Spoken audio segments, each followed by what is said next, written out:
कैसे आप सब उम्मीद करते हैं अच्छा ही होंगे। तो आज हम लोग देखने वाले हैं बीपीएससी 3.0 के लिए जो वॉल्यूम 2 सेट निकाला गया है उन्हीं का प्रैक्टिस सेट नंबर 4 देखने वाले हैं। इससे पहले प्रैक्टिस सेट नंबर 3 तक का वीडियो अपलोड कर दिया गया है, उसे नहीं देखे हैं तो उसे भी ज़रूर देखिए। एग्ज़ाम की दृष्टि से ये सब वीडियो आपको बहुत ही इम्पोर्टेंट होने वाला है। प्रत्येक दिन हम सिर्फ जीके जीएस के ही प्रश्न को देखते हैं। अगर आपको किसी भी प्रश्न में कहीं से भी दिक्कत हो तो आप हमें व्हाट्सएप के माध्यम से कमेंट कर सकते हैं, संपर्क कर सकते हैं। आज का पहला क्वेश्चन है कि किसने ब्रिटिश सरकार के प्रशासनिक कार्यों को सरल बनाने के लिए भारत में शिक्षा के माध्यम के रूप में अंग्रेजी का आरंभ किया। भारत में शिक्षा के माध्यम के रूप में अंग्रेजी का आरंभ किया था, तो यह किसने किया था? तो लॉर्ड विलियम बेंटिक ने किया था। ऑप्शन नंबर ए इसका राइट आंसर हो जाएगा। लॉर्ड विलियम बेंटिक ने ही भारत में अंग्रेजी शिक्षा को लागू किया था। कब किया था? तो 1835 ईस्वी में अंग्रेजी शिक्षा को लागू किया था। और अंग्रेजी का ज्ञान सरकारी नौकरी के लिए जो अनिवार्य किया था वह लॉर्ड ऑकलैंड ने किया था। किसने किया था? लॉर्ड ऑकलैंड ने किया था। अंग्रेजी का ज्ञान सरकारी नौकरी के लिए होना आवश्यक है, ऐसा किसने कहा था? तो लॉर्ड ऑकलैंड ने कहा था एवं जरूरी आवश्यक भी किया था इसे। और अंग्रेजी शिक्षा का भारत में जनक लॉर्ड मैकाले को कहा जाता है। अंग्रेजी शिक्षा का भारत में जनक लॉर्ड मैकाले हैं।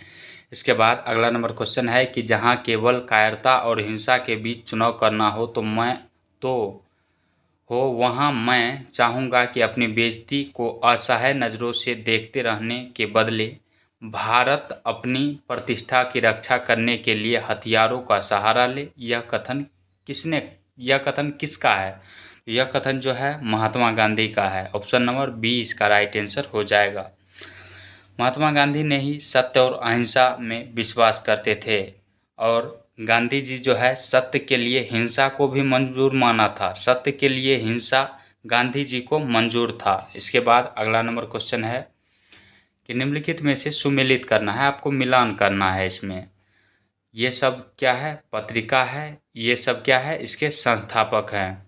तो युगांतर पत्रिका की जो है इसकी स्थापना किसने किया था, यानी इसके संस्थापक कौन है युगांतर के? तो वरिंद्र कुमार घोष है। कौन है? वरिंद्र कुमार घोष है। नौजवान सभा का जो स्थापना किए थे यह किसने किए थे? भगत सिंह ने किए थे। किसने किए थे? ये सभी क्या है? संस्था है। युगांतर पत्रिका भी है, इसके बाद ये सभी संस्था है। इसके संस्थापक इस साइड दिया गया है। नौजवान सभा का स्थापना किसने किया था? भगत सिंह ने। भारतीय सुधार समिति का स्थापना किसने किया था? भारतीय सुधार समिति का स्थापना दादा भाई नौरोजी ने किया था। इसके बाद दलित उद्धार सभा का जो स्थापना किया था स्वामी श्रद्धानंद ने किया था। युगांतर पत्रिका जो है 1906 ईस्वी में स्थापित किया गया था। इसका ईस्वी भी पूछ लेता है युगांतर पत्रिका का, कब किया गया था? तो 1906 ईस्वी में। नौजवान सभा की स्थापना कब हुआ था? तो 1926 ईस्वी में। भारतीय सुधार समिति का स्थापना कब हुआ था? तो 1887 ईस्वी में। इसके बाद अगला नंबर क्वेश्चन है कि 1923 में चित्तरंजन दास और पंडित मोतीलाल नेहरू ने जिस स्वराज दल का निर्माण किया था उसका मुख्य कार्यक्रम था। तो उसका मुख्य कार्यक्रम क्या था? चुनाव जीतकर विधानमंडल में जाकर सरकार का विरोध करना। ऑप्शन नंबर ए इसका राइट आंसर हो जाएगा। चित्तरंजन दास और मोतीलाल नेहरू ने मिलकर जो पार्टी का स्थापना किया था, किस पार्टी का? तो स्वराज पार्टी या स्वराज दल का जो स्थापना किया था, इसके प्रथम अध्यक्ष जो थे वह चित्तरंजन दास थे, लेकिन सचिव जो थे वह मोतीलाल नेहरू थे। इसके बाद अगला नंबर क्वेश्चन है कि 1932 ईस्वी के पूना पैक्ट 1932 ईस्वी के पूना पैक्ट के अनुसार 1932 ईस्वी के पूना पैक्ट के अनुसार क्या हुआ था? तो इसका राइट आंसर जो है ऑप्शन नंबर बी से हो जाएगा। हरिजनों के लिए स्थान आरक्षित हुआ, उनका निर्वाचन हिंदुओं के साथ सम्मिलित क्षेत्रों द्वारा तय हुआ। ऑप्शन नंबर बी इसका राइट आंसर हो जाएगा। और पूना समझौता कब हुआ था? पूना समझौता जो हुआ था 24 सितंबर 1932 ईस्वी को। 24 सितंबर 1932 ईस्वी को कौन समझौता हुआ? पूना समझौता हुआ। गांधी इरविन समझौता कब हुआ था? 1931 ईस्वी में हुआ था। और गांधी जी ने 1932 ईस्वी में ही अखिल भारतीय छुआछूत निवारण संघ की स्थापना किए थे। गांधी जी ने 1932 ईस्वी में अखिल भारतीय छुआछूत निवारण संघ का स्थापना किया था। बाद में जो है इसी का नाम बदलकर अखिल भारतीय हरिजन संघ कर दिया गया। इसके बाद अगला नंबर क्वेश्चन है कि भारत में ब्रिटिश ईस्ट इंडिया कंपनी की पहली प्रेसिडेंसी कहाँ थी? पहली प्रेसिडेंसी जो थी यह सूरत में थी। ऑप्शन नंबर सी इसका राइट आंसर हो जाएगा, सूरत। अंग्रेजी ईस्ट इंडिया कंपनी की भारत में प्रथम कारखाना जो स्थापित हुआ था वह कहाँ पे हुआ था? तो सूरत में ही हुआ था। सूरत में कारखाना कब स्थापित किया गया था? तो 1608 ईस्वी में कारखाना का स्थापना किया गया था। इसके बाद अगला नंबर क्वेश्चन है कि महात्मा गांधी ने किस आंदोलन के दौरान भूख हड़ताल को सर्वप्रथम सत्याग्रह के रूप में प्रयोग किया था? महात्मा गांधी ने किस आंदोलन के दौरान भूख हड़ताल को सर्वप्रथम सत्याग्रह के रूप में प्रयोग किया था? तो यह किया था, किसमें किया था? तो अहमदाबाद सत्याग्रह में। इसे ही अहमदाबाद मिल मजदूर आंदोलन कहा जाता है। यह कब हुआ था? तो 1918 ईस्वी में हुआ था। कब हुआ था? 1918 ईस्वी में हुआ था। चंपारण सत्याग्रह कब हुआ था? तो 1917 ईस्वी में हुआ था। खिलाफत आंदोलन कब हुआ था? तो यह भी 1918 ईस्वी में ही हुआ था। इसके बाद खेरा सत्याग्रह आता है, वो भी काफ़ी इम्पोर्टेंट है। खेरा सत्याग्रह भी 1918 ईस्वी में ही हुआ था, खेरा सत्याग्रह। इसके बाद अगला नंबर क्वेश्चन है कि द्वितीय विश्व युद्ध के बाद 1946 में कौन भारत आया था? द्वितीय विश्व युद्ध के बाद 1946 में कैबिनेट मिशन भारत आया था। ऑप्शन नंबर बी से हो जाएगा। यह कब आया था? तो कैबिनेट मिशन 1946 ईस्वी में आया था। ये जो है क्रिप्स मिशन, यह कब भारत आया था? तो 1942 ईस्वी में क्रिप्स मिशन आया था। बेबेल योजना कब लाया गया था? बेबेल योजना कब लाया गया था? तो यह 1945 ईस्वी में लाया गया था, बेबेल योजना। इसके बाद अगला नंबर क्वेश्चन है कि 1921 ईस्वी में एडविन लुटियंस ने इनमें से किसका निर्माण करवाया था? 1921 ईस्वी में एडविन लुटियंस ने इनमें से किसका निर्माण कराया था? तो इसका राइट आंसर हो जाएगा, इंडिया गेट का निर्माण करवाया था। ऑप्शन नंबर बी इसका राइट आंसर हो जाएगा। और गेटवे ऑफ इंडिया के जो वास्तुकार हैं, गेटवे ऑफ इंडिया के वास्तुकार वह जॉर्ज विटेट हैं। विक्टोरिया मेमोरियल जो है, विक्टोरिया मेमोरियल के निर्माणकर्ता डब्ल्यू एमर्सन थे। कौन थे? डब्ल्यू एमर्सन थे। इसके बाद अगला नंबर क्वेश्चन है कि लखनऊ में 1857 के विद्रोह का नेतृत्व किसने किया था? लखनऊ में 1857 के विद्रोह का नेतृत्व किसने किया था?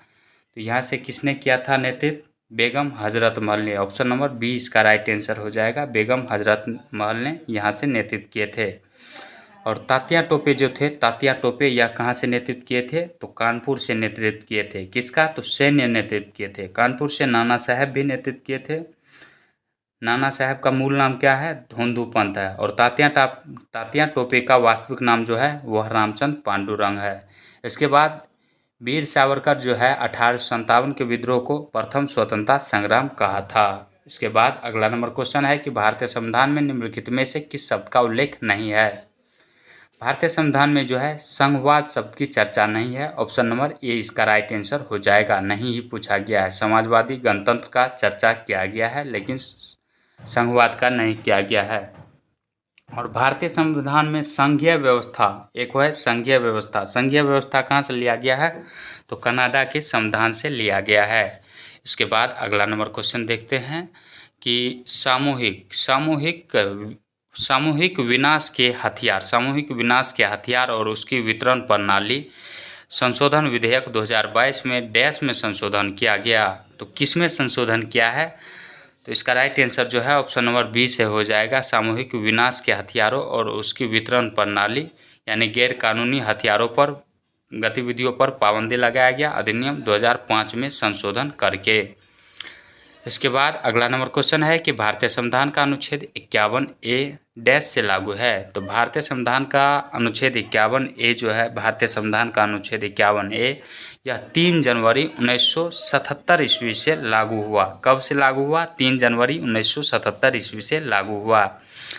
और ये किस भाग 4 के क में आता है भारतीय संविधान के? यह अनुच्छेद 51 जो है इसमें मौलिक कर्तव्य का चर्चा किया गया है। मौलिक कर्तव्य जो है यह वर्तमान में जो है 11 मौलिक कर्तव्य है और 11वां मौलिक कर्तव्य जो है 86वां संविधान संशोधन 2002 ईस्वी द्वारा जोड़ा गया। मूल कर्तव्य जो है पूर्व सोवियत संघ यानी रूस से लिया गया है। और मौलिक कर्तव्य जो है, मौलिक कर्तव्य और मूल कर्तव्य एक ही होता है। मौलिक कर्तव्य को न्यायालय में वाद योग नहीं लाया जा सकता है। इसके बाद अगला नंबर क्वेश्चन है कि भारतीय संविधान में राज्य के नीति निर्देशक सिद्धांतों के संबंध में निम्नलिखित में से कौन सा कथन सही है। नीति निर्देशक सिद्धांत पूछा है। नीति निर्देशक तत्व या सिद्धांत एक ही है। यह कहाँ से लिया गया है, तो आयरलैंड के संविधान से लिया गया है। ये गलत है। इसकी चर्चा जो है नीति निर्देशक तत्व की चर्चा भाग 4 में अनुच्छेद 36 से 51 तक में है, यानी बी भी गलत है। इसके बाद है संविधान की नवीनतम विशेषता के रूप में वर्णित है। संविधान की नवीनतम विशेषता के रूप में वर्णित है, ये कथन सही है।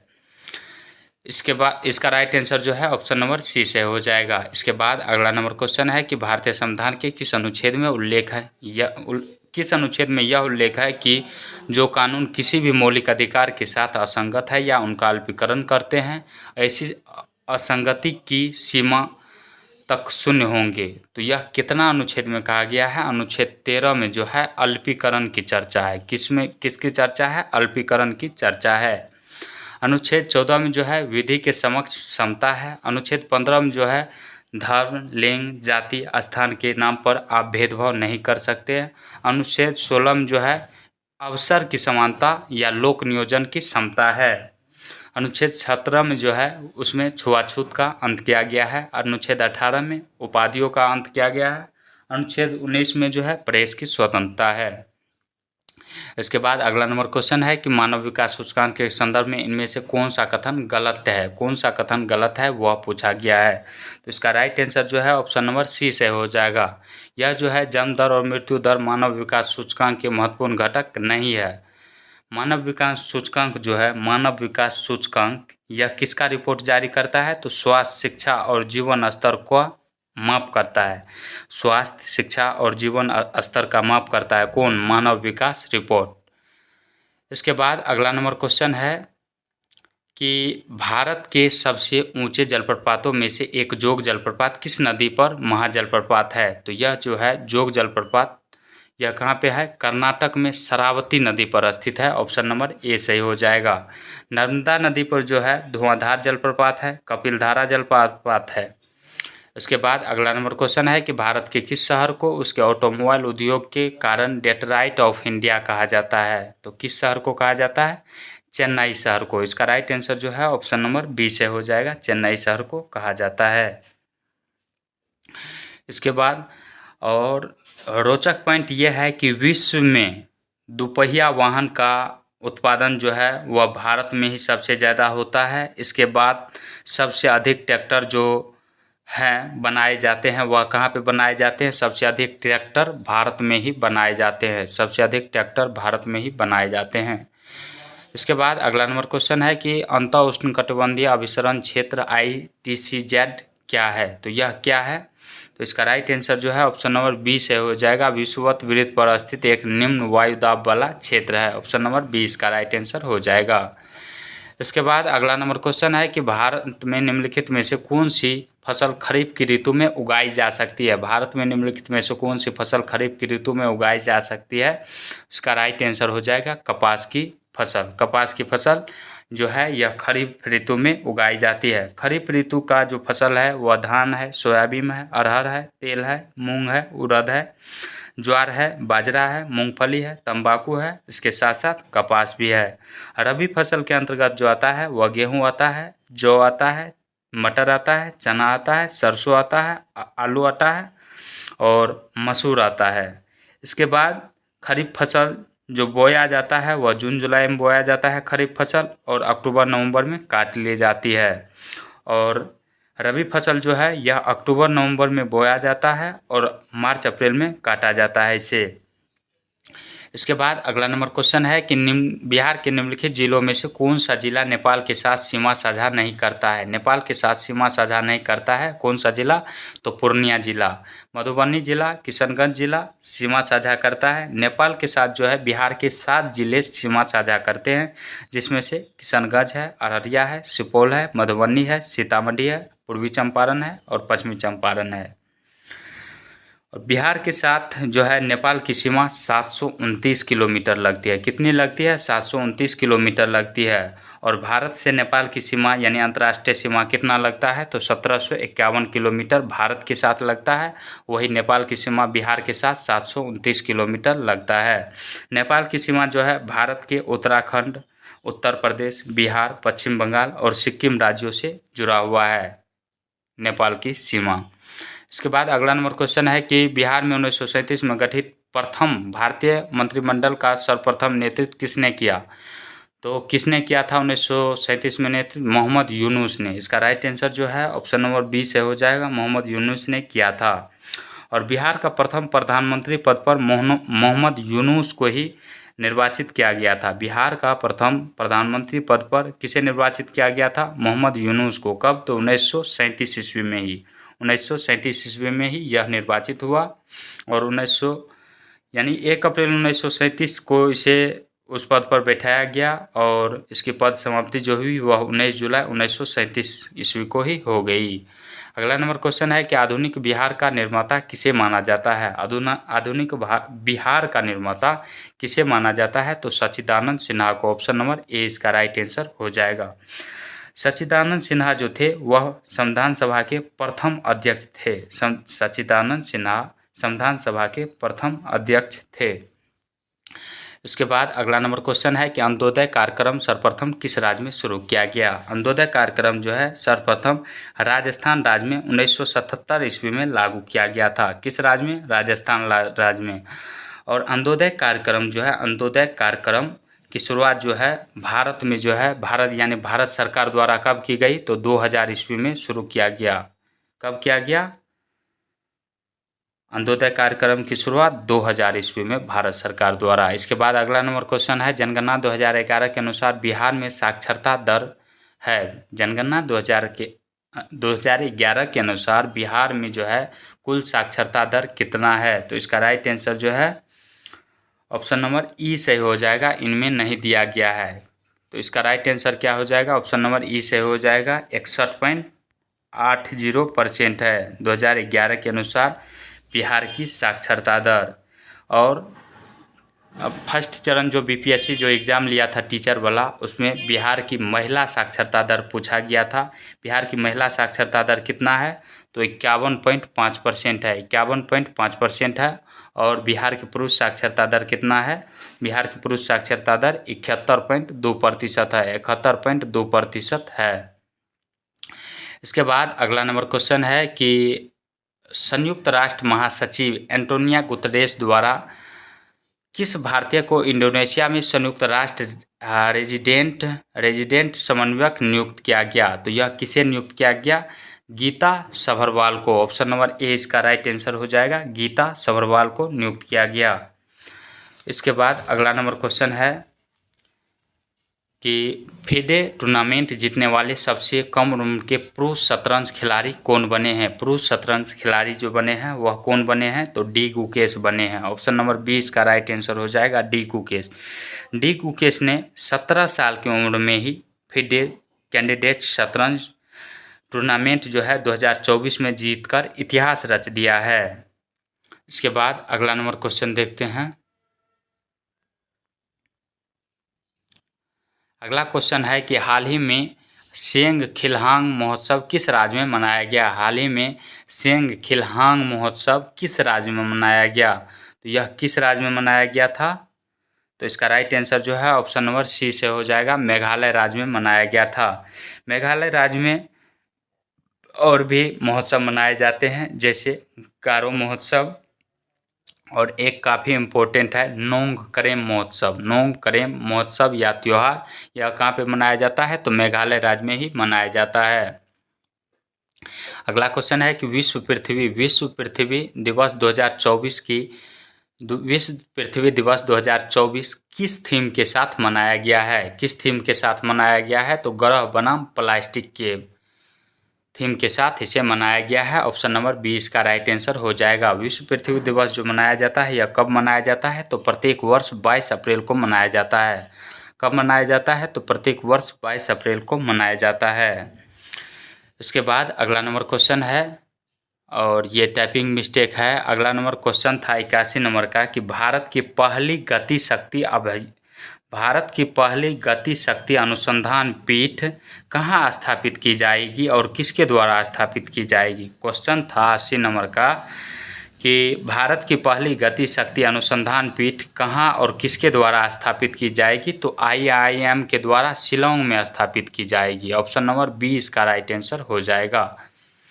इसके बाद अगला नंबर क्वेश्चन है कि ग्लोबल वार्मिंग में निम्नलिखित में से कौन सी गैस वैश्विक तापमान यानी ग्लोबल वार्मिंग में योगदान देती है? तो इसका राइट आंसर जो है सभी हो जाएगा। जलवाष्प भी देता है, मीथेन भी देता है, नाइट्रस ऑक्साइड भी देता है और हाइड्रोफ्लोरोकार्बन भी देता है। यहाँ पे क्लोरोफ्लोरोकार्बन होना चाहिए। ये सभी गैस जो है यह ग्रीन हाउस गैस के अंतर्गत आते हैं। ये सभी गैस ग्लोबल वार्मिंग में योगदान देते हैं। इसका राइट आंसर जो है ऑप्शन नंबर डी से हो जाएगा। उसके बाद अगला नंबर क्वेश्चन है कि निम्नलिखित में से तृतीयक उपभोक्ता का उदाहरण कौन है? तृतीयक उपभोक्ता का उदाहरण जो है यह बाज है। ऑप्शन नंबर सी से हो जाएगा बाज। क्या इसका राइट आंसर हो जाएगा? बाज। शाकाहारी जितने भी होते हैं धरती पे, जितने भी शाकाहारी हैं, यह प्राथमिक स्तर के उपभोक्ता होते हैं। और द्वितीय उपभोक्ता कौन होते हैं? तो मांसाहारी द्वितीयक एवं तृतीयक उपभोक्ता दोनों होते हैं। इसके बाद अगला नंबर क्वेश्चन है कि वायुमंडल के उच्चतर स्तरों पर मौजूद ओजोन किसका उत्पाद है? तो यह किसका उत्पाद है? तो ऑक्सीजन पर पराबैंगनी विकिरण के प्रभाव का। ऑप्शन नंबर ए इसका राइट आंसर हो जाएगा। नेक्स्ट क्वेश्चन है कि जीवन का रासायनिक विकास सिद्धांत किसने दिया? जीवन का रासायनिक विकास सिद्धांत जो दिया था यह ओपेरिन का दिया हुआ है। ऑप्शन नंबर सी इसका राइट आंसर हो जाएगा। इसके बाद जो है विकासवाद का सिद्धांत किसने दिया था? तो चार्ल्स डार्विन ने दिया था। विकासवाद का सिद्धांत किसने दिया था? तो चार्ल्स डार्विन ने दिया था। इसके बाद अगला नंबर क्वेश्चन है कि ज़्यादातर जंतु जो गहरे समुद्री पानी में रहते हैं वे क्या होते हैं? वे क्या होते हैं? तो अपरदभोजी होते हैं। ऑप्शन नंबर सी इसका राइट आंसर हो जाएगा। इसके बाद अगला नंबर क्वेश्चन है कि जैव आवर्धीकरण का अर्थ है क्या है? जैव आवर्धीकरण का जो अर्थ होता है वह क्या होता है? तो इसका राइट आंसर जो है ऑप्शन नंबर सी से हो जाएगा। उच्च खाद्यान्न स्तर वाले जीवों में प्रदूषक तत्वों का जमा हो जाता है। ऑप्शन नंबर सी इसका राइट आंसर हो जाएगा। इसके बाद नेक्स्ट क्वेश्चन है कि पराबैंगनी विकिरण के दुष्प्रभाव हैं। पराबैंगनी विकिरण के दुष्प्रभाव यानी साइड इफेक्ट क्या सब है? तो मनुष्य के रोग प्रतिरोधी क्षमता का नष्ट हो जाता है, मोतियाबिंद होना शुरू हो जाता है पराबैंगनीकरण के माध्यम से, चमड़ी का कैंसर होता है यानी जिसे त्वचा कैंसर कहा जाता है, शैवाल उत्पादन का 6 से 12% कम हो जाता है। तो इसका राइट आंसर जो है ऑप्शन नंबर डी ही सही हो जाएगा। इसके बाद अगला नंबर क्वेश्चन है, अगला क्वेश्चन है कि यह पाया गया कि किसी कांच के प्रिज्म द्वारा श्वेत प्रकाश के वर्ण विक्षेपण के दौरान कोई रंग घटक जितना अधिक मुड़ता है उस रंग घटक के लिए कांच का अपवर्तनांक उतना ही अधिक होता है।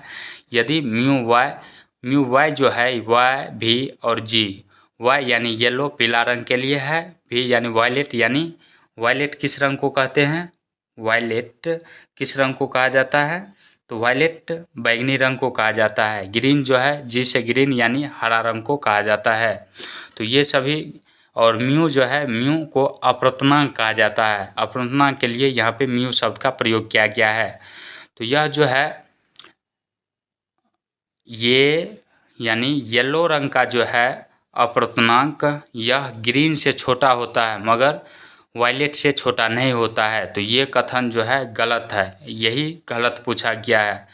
ये तीनों बराबर भी हो सकता है, तीनों का अपवर्तनांक। वायलेट से ज़्यादा जो होगा यह येलो का होगा, येलो से ज़्यादा जो अपवर्तनांक होगा वह ग्रीन कलर का होगा। तो इसमें गलत पूछा है तो गलत ऑप्शन नंबर सी इसका राइट आंसर हो जाएगा। अगला नंबर क्वेश्चन है कि लेंस का नियम द्वारा किसके बीच संबंध ज्ञात किया जाता है। लेंस के नियम द्वारा किसके बीच संबंध ज्ञात किया जाता है। तो प्रेरित ईएमएफ यानी इलेक्ट्रोमोटिव फोर्स होता है। ईएमएफ का फुल फॉर्म क्या होता है? इलेक्ट्रोमोटिव फोर्स यानी विद्युत वाहक बल। प्रेरित विद्युत वाहक बल एवं चुंबकीय फ्लक्स में परिवर्तन की दर के संबंध में लेंज का नियम प्रयोग किया जाता है। इसका राइट आंसर जो है ऑप्शन नंबर बी से हो जाएगा। अगला नंबर क्वेश्चन है कि 8 डायोप्टर क्षमता वाले डी डायोप्टर को सूचित करता है। 8 डायोप्टर क्षमता वाले एक लेंस को -4 डायोप्टर क्षमता वाले एक अन्य लेंस के साथ जोड़कर रखा गया है। तो यह लेंस किस प्रकार के संयोजन के रूप में कार्य करेगा। तो इसका राइट आंसर जो है ऑप्शन नंबर ए इसका राइट आंसर हो जाएगा। यहाँ पे अब अगर आप शक्ति निकालेंगे यानी पावर, तो दोनों की क्षमता को जोड़ देंगे यानी दोनों की शक्ति को जोड़ देंगे। तो 8 यहाँ पे माइनस में है तो -4D 8 डायोप्टर -4 डायोप्टर बराबर 4 डायोप्टर हो जाएगा। 4 डायोप्टर और प्लस है तो यह किससे इंगित करता है? प्लस है तो उत्तल दर्पण को यानी उत्तल लेंस को इंगित करता है। तो उत्तल लेंस हो जाएगा। और आप जानते हैं P बराबर क्या होता है? 1/f होता है। P बराबर 1/f होता है या कह सकते हैं F बराबर 1/P होता है। तो इस सूत्र से जो आप निकालेंगे सेंटीमीटर में, तो 100 में अगर 4 से भाग देंगे तो क्या हो जाएगा? 100 में 4 से भाग देंगे, ये अब सेंटीमीटर में आ गया, तो इसमें भाग देंगे तो आपको 25 सेंटीमीटर आ जाएगा। इसका राइट आंसर जो है ऑप्शन नंबर ए से हो जाएगा। उसके बाद अगला नंबर क्वेश्चन है कि जल के उपचार में ओजोनन की प्रक्रिया को क्या कहते हैं। जल के उपचार में ओजोनन की प्रक्रिया को जो है विसंक्रमण कहा जाता है। ऑप्शन नंबर 20 का राइट आंसर हो जाएगा। क्या कहा जाता है? विसंक्रमण कहा जाता है। और जल का शुद्धिकरण जो किया जाता है वह आसवन विधि से किया जाता है। इसके बाद अगला नंबर क्वेश्चन है कि जब हम आवधिक तालिका में समूह के नीचे जाते हैं तो क्या होता है। तो क्या होता है इसमें? इसका राइट आंसर जो है सेल की संख्या बढ़ जाती है। जब हम आवधिक तालिका में समूह के नीचे जाते हैं तो सेल की संख्या क्या होती है? बढ़ जाती है। उसके बाद अगला नंबर क्वेश्चन है कि निम्नलिखित में से कौन सा दुर्बल अम्ल है। दुर्बल अम्ल इसमें से जो दिया गया है इतना अम्ल, इसमें से पूछा है कौन सा दुर्बल अम्ल है। तो इसका राइट आंसर जो है ऑप्शन नंबर ए से हो जाएगा। CH3COOH और H2CO3 यह क्या है? तो यह सब दुर्बल अम्ल होते हैं। दुर्बल अम्ल किसे कहा जाता है? तो वह अम्ल जो जल में आंशिक रूप से आयनीकृत होता है उसे दुर्बल अम्ल कहा जाता है।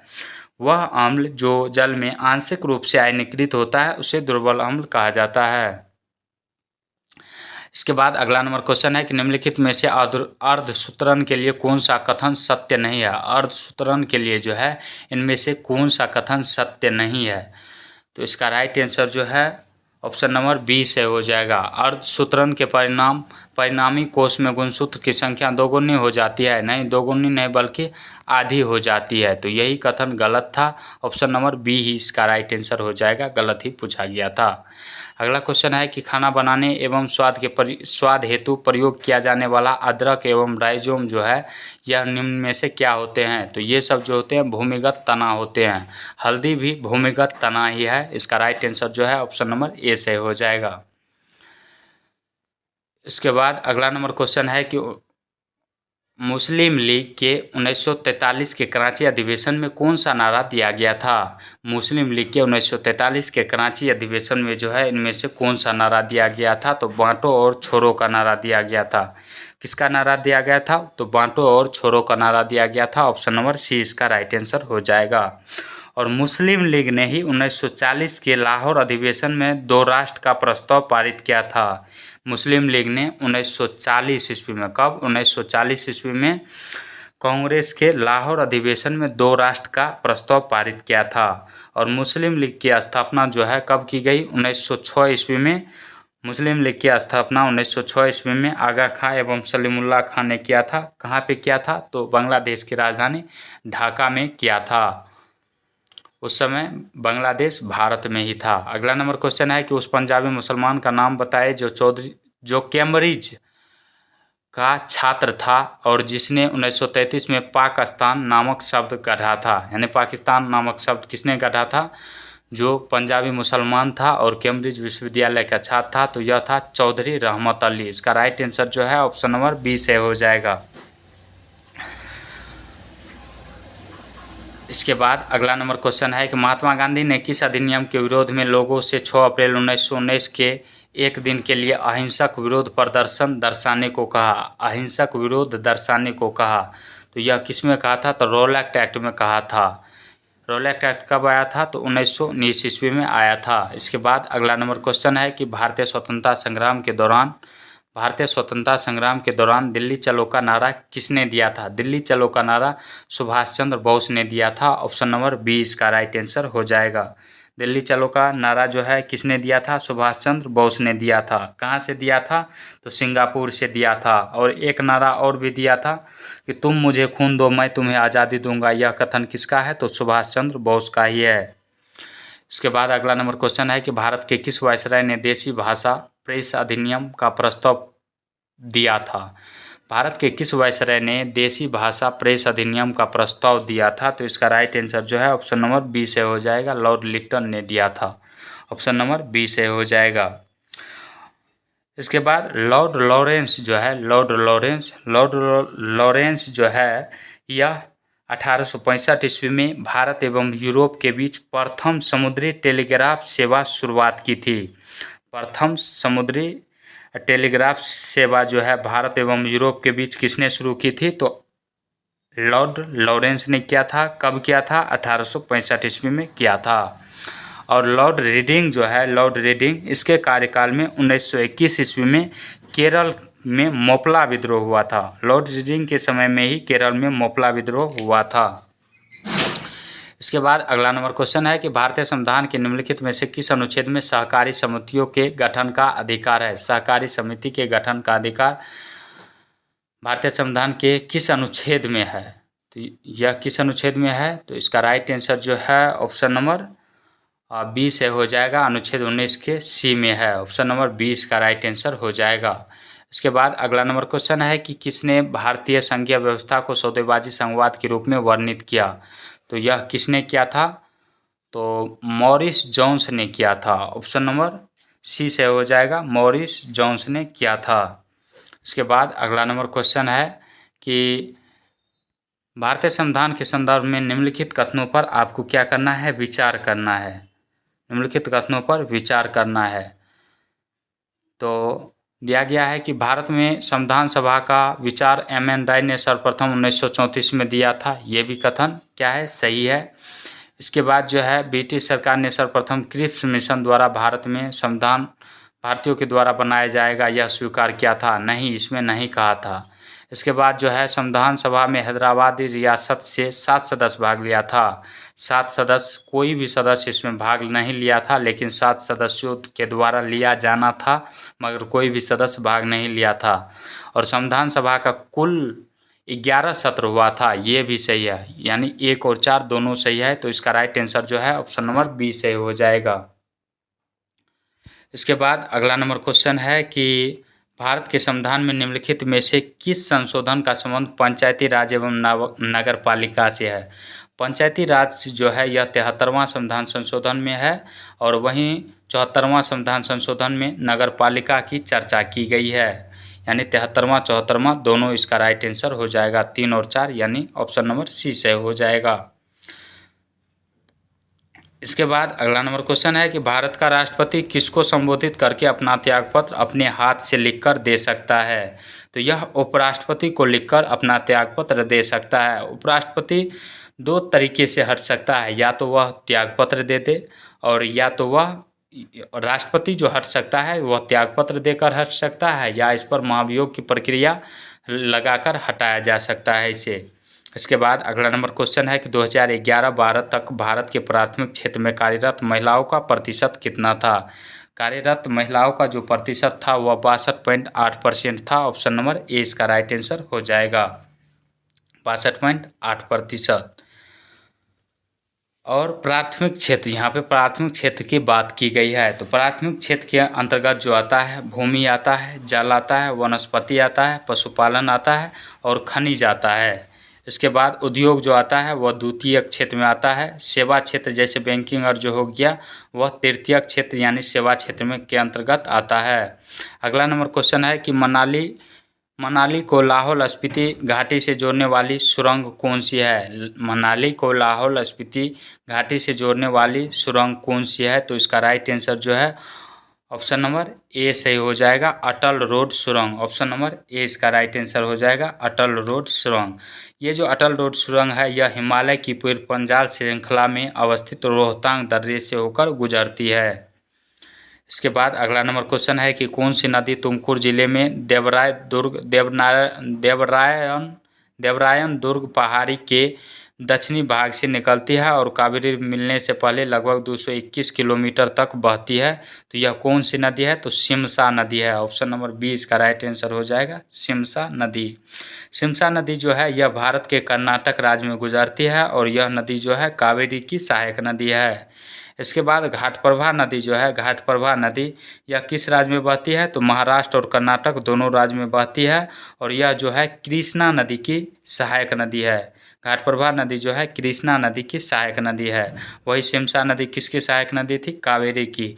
कावेरी नदी को जो है दक्षिण भारत की गंगा कहा जाता है। दक्षिण भारत की गंगा जो है कावेरी नदी को कहा जाता है। वही दक्षिणी गंगा यानी जिसमें की नहीं लगा रहता है वह गोदावरी नदी को कहा जाता है। दक्षिणी गंगा गोदावरी नदी को कहा जाता है, दक्षिण भारत की गंगा कावेरी नदी को कहा जाता है। दोनों में अंतर है, आप बातों पे ध्यान दीजिए।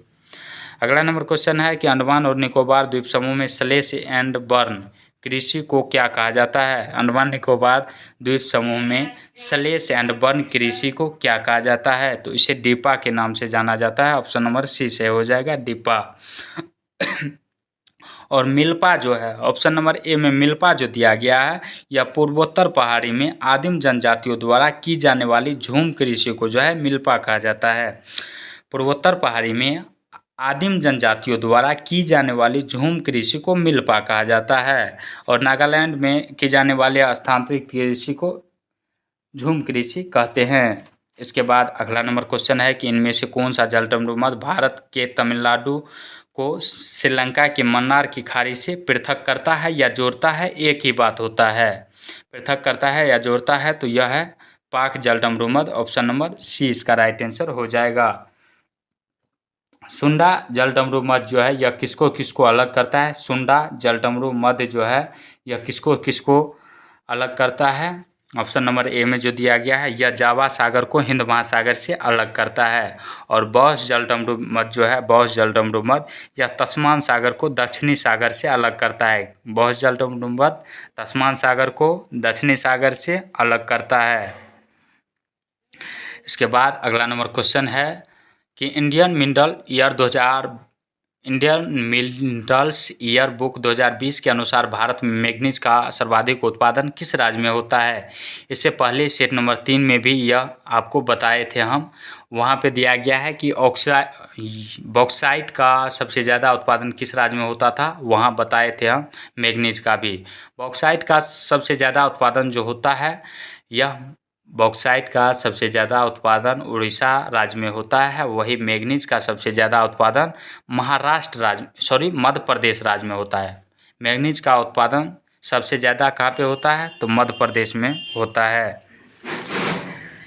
इसके बाद अगला नंबर क्वेश्चन है कि किसी व्यक्ति के 10 रुपये का सिक्का रखने के लिए तैयार होने के पीछे का कारण क्या है, क्या कारण है, तो इसका राइट आंसर जो है ऑप्शन नंबर ए से हो जाएगा। इसका मूल्य जारी करने वाले प्राधिकरण द्वारा समर्थित होता है। ऑप्शन नंबर ए ही इसका राइट आंसर हो जाएगा।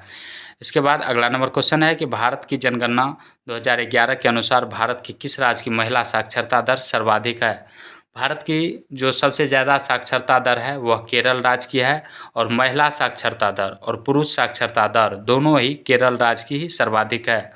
और सबसे कम साक्षरता दर कहाँ का है, सबसे कम साक्षरता दर जो है वह बिहार का है। कहाँ का है, बिहार का है। बिहार का साक्षरता दर कितना है, बिहार का जो साक्षरता दर है वह कितना है, तो 61.8% है। बिहार का साक्षरता दर 61.8% है। इसके बाद अगला नंबर क्वेश्चन देखते हैं कि मौद्रिक भ्रम की अवधारणा सर्वप्रथम किसने दी।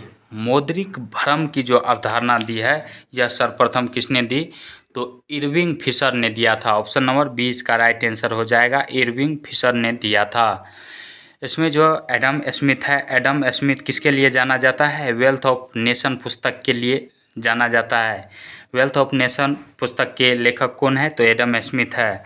और हाउ टू पे फॉर वार, हाउ टू पे फॉर वार पुस्तक जो है यह किसके हैं, तो J.M. किन्स का है। इसके बाद अगला नंबर क्वेश्चन देखते हैं। अगला नंबर क्वेश्चन है कि 2 अक्टूबर को डैश दिवस के रूप में मनाया जाता है। 2 अक्टूबर को अंतर्राष्ट्रीय अहिंसा दिवस मनाया जाता है। ऑप्शन नंबर ए इसका राइट आंसर हो जाएगा। अंतर्राष्ट्रीय अहिंसा दिवस कब मनाया जाता है, तो 2 अक्टूबर को मनाया जाता है।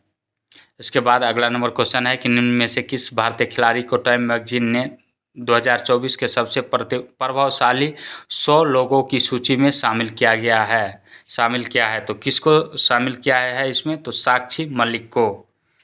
किसको शामिल किया है, तो साक्षी मलिक को शामिल किया गया है। साक्षी मलिक जो है यह एक पूर्व भारतीय फ्री स्टाइल पहलवान है।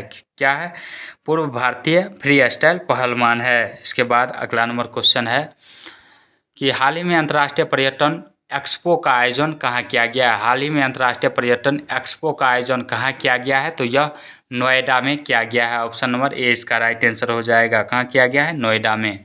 अगला नंबर क्वेश्चन है कि खेलो इंडिया यूनिवर्सिटी गेम्स 2024 का आयोजन कहाँ किया गया है। खेलो इंडिया यूनिवर्सिटी गेम्स का आयोजन जो है वह पूर्वोत्तर भारत के 7 राज्यों में किया गया है, यानी मणिपुर में भी किया गया, मेघालय में भी किया गया, असम में भी किया गया है, यानी इसका राइट आंसर जो है ऑप्शन नंबर डी सही हो जाएगा। इसके बाद अगला नंबर क्वेश्चन है कि जलवायु परिवर्तन सम्मेलन COP 28 का आयोजन 30 नवंबर से 12 दिसंबर तक 2023 तक कहाँ किया गया था, तो COP 28 का आयोजन कहाँ किया गया, तो इसका राइट आंसर जो है ऑप्शन नंबर ए से हो जाएगा, संयुक्त अरब अमीरात में। COP 29 का जो सम्मेलन होगा वह कहाँ पे होगा, तो वह अजरबैजान में होगा। COP 29 का जो आयोजन होगा वह अजरबैजान में होगा, और COP 30 का जो आयोजन 2025 में होगा वह ब्राज़ील में होगा। इसके बाद अगला नंबर क्वेश्चन है कि वर्तमान में नेशनल स्कूल ऑफ ड्रामा के अध्यक्ष कौन है। वर्तमान में नेशनल स्कूल ऑफ ड्रामा के अध्यक्ष जो हैं वह परेश रावल हैं। कौन है, परेश रावल हैं। ऑप्शन नंबर बी से हो जाएगा। नेक्स्ट है कि मीठे पानी की सर्वाधिक मात्रा कहाँ पाई जाती है। मीठे पानी की सर्वाधिक मात्रा ध्रुवीय बर्फों में पाई जाती है। ऑप्शन नंबर सी से हो जाएगा, ध्रुवीय बर्फों में। इसके बाद अगला नंबर क्वेश्चन है कि समुद्र के पानी के अलवणीकरण के लिए इस्तेमाल किए जाने वाले तकनीकों में से एक है। इसके तकनीकों में से एक है, तो इसका राइट आंसर क्या हो जाएगा, ऑप्शन नंबर बी से हो जाएगा, आसवन है। ऑप्शन नंबर बी से हो जाएगा, आसवन। अगला क्वेश्चन है कि पर्माकल्चर किसका पर्याय है। पर्माकल्चर जो है यह किसका पर्याय है, तो पारिस्थितिक की कृषि का जो अध्ययन किया जाता है वह पर्माकल्चर में किया जाता है। अगला क्वेश्चन है कि पर्यावरण का पहला संयुक्त राष्ट्र सम्मेलन कहाँ आयोजित हुआ था, या कहाँ आयोजित हुआ था, तो स्टॉकहोम में आयोजित हुआ था। पर्यावरण का पहला संयुक्त राष्ट्र सम्मेलन कहाँ आयोजित हुआ था, तो यह 1972 ईस्वी में आयोजित हुआ था, और कहाँ पे हुआ था, स्टॉकहोम में आयोजित हुआ था। और स्टॉकहोम सम्मेलन को पर्यावरण का मैग्ना कार्टा कहा जाता है। इसके बाद अगला नंबर क्वेश्चन है कि नर्मदा बचाओ आंदोलन किसके नेतृत्व में आरंभ हुआ था। नर्मदा बचाओ आंदोलन किसके नेतृत्व में आरंभ हुआ था, तो मेधा पाटेकर के नेतृत्व में आरंभ हुआ था। मेधा पाटेकर के नेतृत्व में। ऑप्शन नंबर सी से हो जाएगा। नेक्स्ट है कि कार्बन व्यापार संकल्पना का प्रतिपादन किसके तहत हुआ। कार्बन व्यापार संकल्पना का प्रतिपादन जो हुआ वह किसके तहत हुआ, तो क्योटो प्रोटोकॉल के तहत हुआ। ऑप्शन नंबर 20 का राइट आंसर हो जाएगा। क्योटो प्रोटोकॉल जो है कार्बन डाइऑक्साइड गैस के उत्सर्जन को कम करने के लिए एक संधि हुई थी, जो 1997 ईस्वी में हुआ था। कब हुआ था क्योटो प्रोटोकॉल, 1997 ईस्वी में हुआ था, और यह जो है क्योटो प्रोटोकॉल 2005 ईस्वी में लागू किया गया। मॉन्ट्रियल प्रोटोकॉल जो है यह ओजोन परत के संरक्षण से संबंधित है, और यह जो है 1987 ईस्वी में हुआ था मॉन्ट्रियल प्रोटोकॉल। इसके बाद अगला नंबर क्वेश्चन है, अगला क्वेश्चन है कि निम्न में से कौन सा गैस अणु के गति सिद्धांत का अभिकृत नहीं है।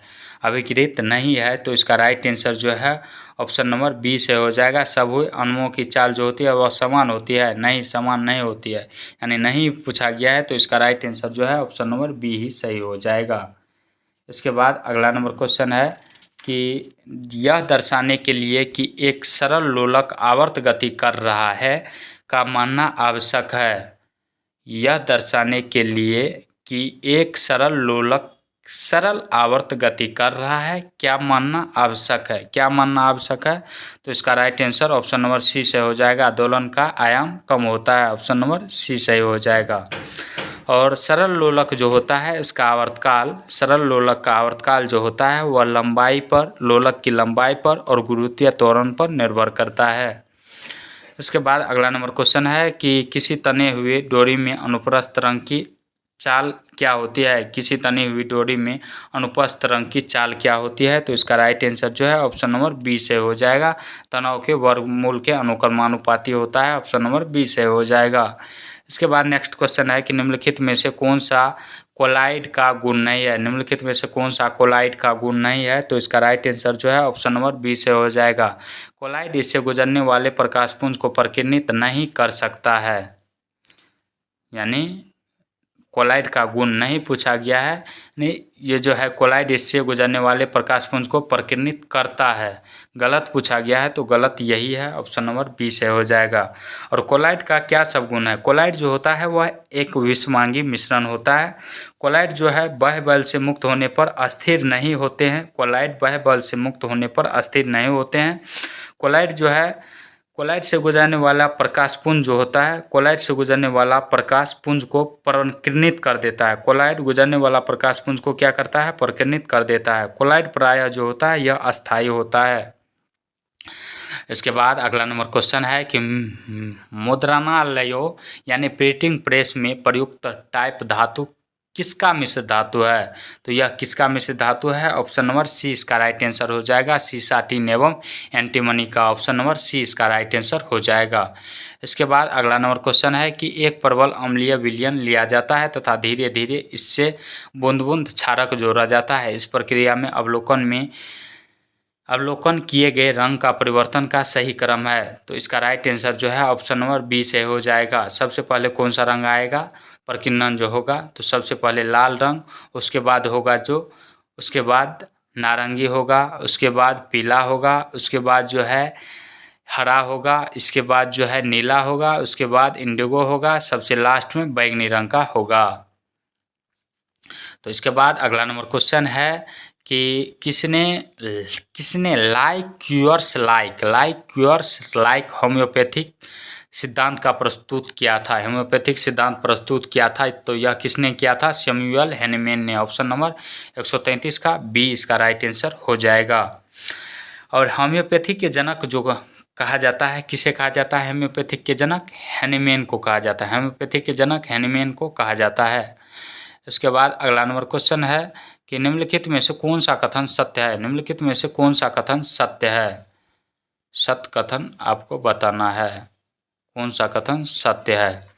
तो इसका राइट आंसर जो है ऑप्शन नंबर सी से हो जाएगा। द्विगुणित जीव जिनमें लिंग अलग अलग होते हैं कि द्विगुणित कोशिकाओं में गुणसूत्रों का एक विशेष जोड़ा होता है जो लिंग निर्धारण करता है और इन्हें हम लिंग गुणसूत्र कहते हैं।